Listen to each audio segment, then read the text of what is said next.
libro del que les voy a hablar se llama Los jinetes de la cocaína y fue escrito en 1987 por Fabio Castillo. Fabio Castillo nació el 24 de marzo de 1956 en Medellín. Desde pequeño siempre le gustó escribir y terminó comunicación social en la Universidad Javeriana en Bogotá. Es un reconocido periodista, columnista, redactor y es jefe de investigación en El Espectador. Durante muchos años ha estudiado el tema de la violencia en Colombia y especialmente en el caso de los carteles de la droga ha tenido su mayor interés.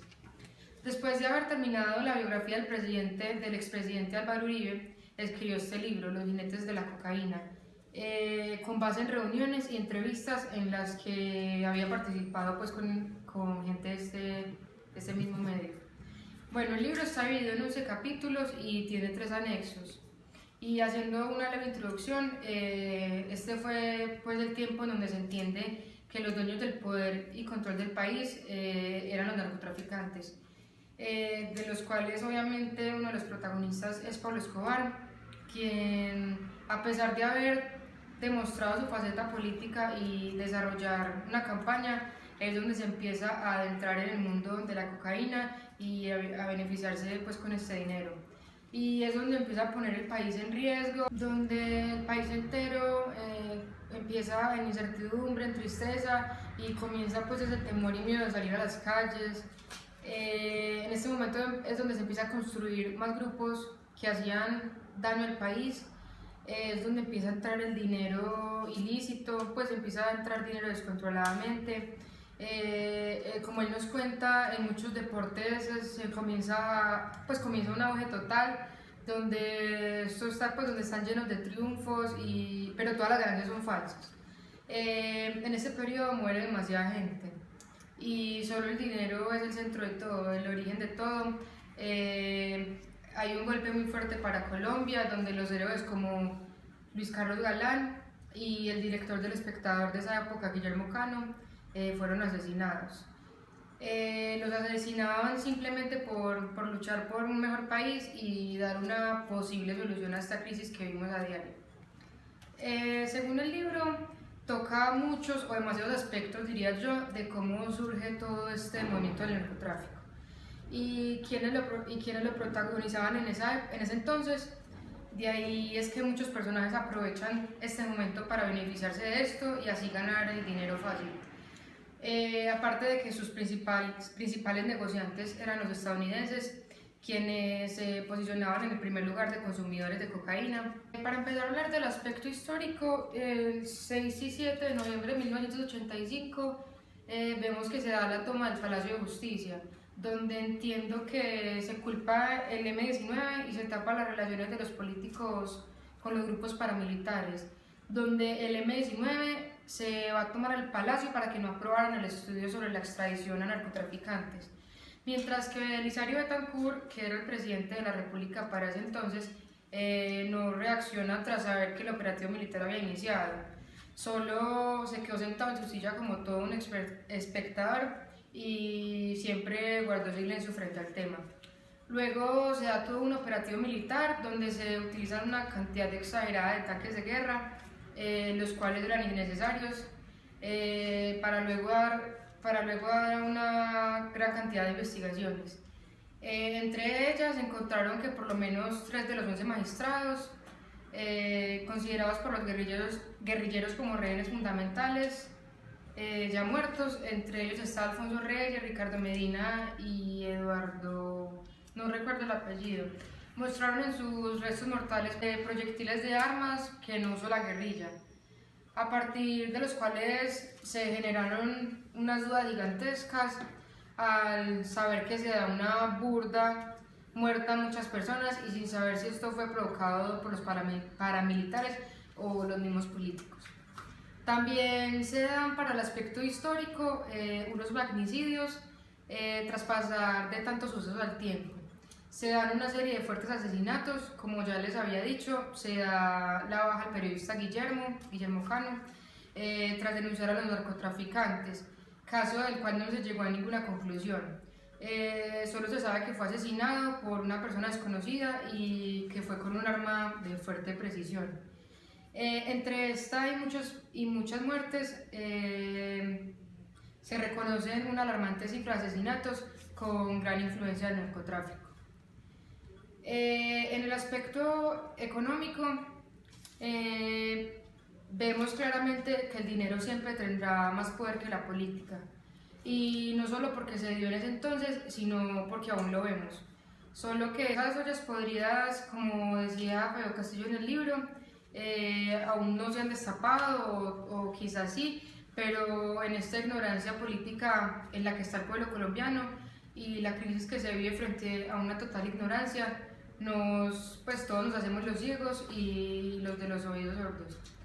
Este suceso de narcotráfico beneficia a más de un político, donde le pagan una cantidad notable de dinero y ellos asumían sus roles como pues por decir, nosotros acabamos con el país y solamente decimos que hay un culpable, pero será siempre un incierto, o sea, nunca nadie se va a dar cuenta.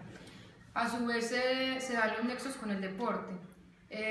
Un primer equipo de fútbol, un ejemplo claro, Atlético Nacional, tenía como su principal accionista a Hernán Botero Moreno. Recordaban una gran foto en la que exhibió un puñado de dólares durante un partido de fútbol que perdía su cena. Botero era un oscuro hombre de negocios, pues para hablar un poquito de él, que laboraba en Medellín, donde él hace del equipo. Otros equipos como el América, el Deportivo Cali, eran de propiedad de los hermanos Miguel y Gilberto Rodríguez Orejuela, que Fabio también nos habla de ellos, que estaban vinculados con el tráfico de cocaína más o menos desde diciembre del 75. Gilberto Rodríguez fue capturado en Perú el 27 de febrero del 81. Él se accidentó en una avioneta creo que él se accidentó en una avioneta en la que transportaba pasta de cocaína. Otros deportes como el boxeo, o sea, él dedica un capítulo entero a hablar de los deportes. El boxeo, el ciclismo, también tenían demasiada influencia con este movimiento, y de los cuales se dan periodos de gloria y de victoria, pero una victoria con una historia negra.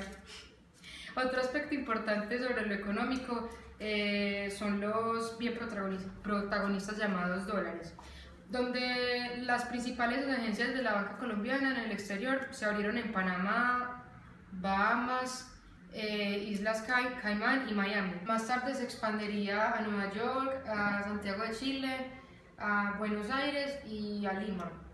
Llegaban a los centros donde empezaban a manejarse los dólares de la mafia colombiana. El periodo de crecimiento más notable de este sector en el exterior se presentó entre el 78 y 1983. En este año empezó a declinar la banca tradicional ante la determinación del cabecilla del cartel de Cali, que en ese entonces era Gilberto Rodríguez Orejuela, y de su socio Jorge Luis Ochoa, que él por todo el libro habla de ellos dos y más de la familia Ochoa. Del socio Jorge Luis Ochoa Vázquez, de tomar el control de su propio banco para evitar la costosa intermediación financiera en Panamá. Ya viendo el inicio del movimiento de este gran protagonista, se da un aumento notable en la economía del país, ya que ingresaba mucho dinero y obviamente ilegal, de igual forma que ingresaba sin ningún problema, o sea, no les ponían problema por traer los dólares, haciendo que la economía del país aumentara, pero no de una buena forma, ni tampoco beneficiando de una manera digna al país. A partir de esto se genera la inflación, pues ya que a medida que la economía aumenta, los precios y todo este movimiento del mercado también aumentan, ya que hay más demanda de parte del pueblo y se incrementa el ingreso de dinero totalmente. Para el aspecto político tenemos gran influencia de decisiones, determinaciones, estaban determinados por un factor específico, dinero, tiempo, en el cual muchos políticos falsos dejan el país en manos de los narcotraficantes, y donde estos cumplen un papel fundamental para que el país se destruya, donde los políticos, quienes decían ser la voz del pueblo, solo eran cosas falsas, todo eran falsas promesas, y donde la dignidad queda a un lado para pasar a ser reemplazada por el sucio beneficio ilegal del dinero.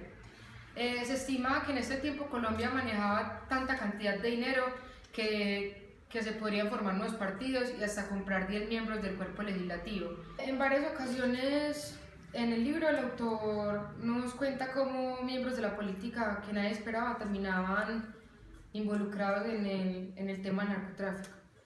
Personalmente considero que es un poco complicado expresar pues brevemente lo que fue este terrible hecho y a todo lo que condujo esto.